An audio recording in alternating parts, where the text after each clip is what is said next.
Hey, it's Whitney from Rookie Moms, and today I want to talk about the labels working mom and stay-at-home mom. And I don't want to talk about if it's good or bad, just are those labels outdated? When I talked to my mom about this, she said, well, your whole life is different because of technology, and that's really enabled you to do something that we couldn't do 25 years ago. Yeah, I think that right now, to me personally, that the lines are getting a little bit blurred, but you know, I don't actually have a paid employment job. I pick up freelancing gigs, so I don't want to step on any work-at-home moms that actually have full-time jobs that work in an office in their house who might take exception to me saying, oh, it doesn't matter, because you know what? To them, it might very well matter. I sit at the computer and I play on Twitter and Facebook and I blog for myself.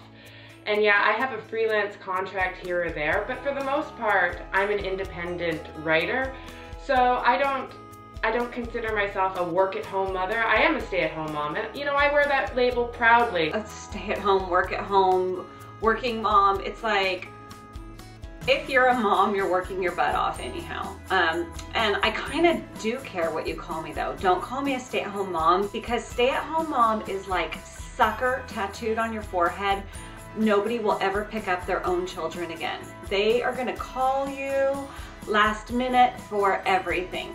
But I do think that given the technology and given the changing workforce, it's like everybody's a contract worker these days.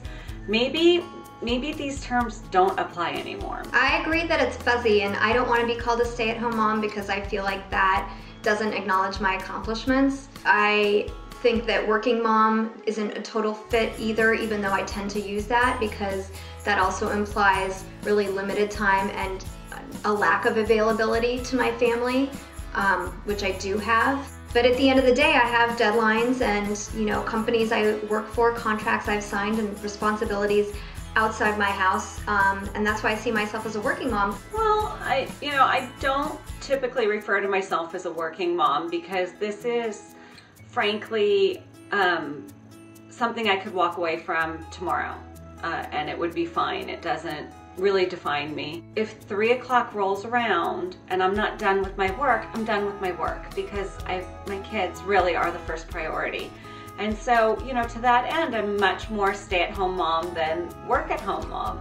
If my husband and my kids turned around and looked at me tomorrow and said, okay, this blogging thing, it blows and it needs to stop, I'd be like, okay, bye blog.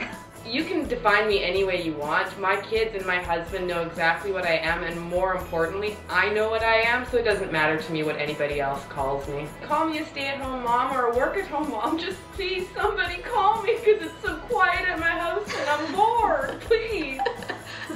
Join the Momversation at momversation.com.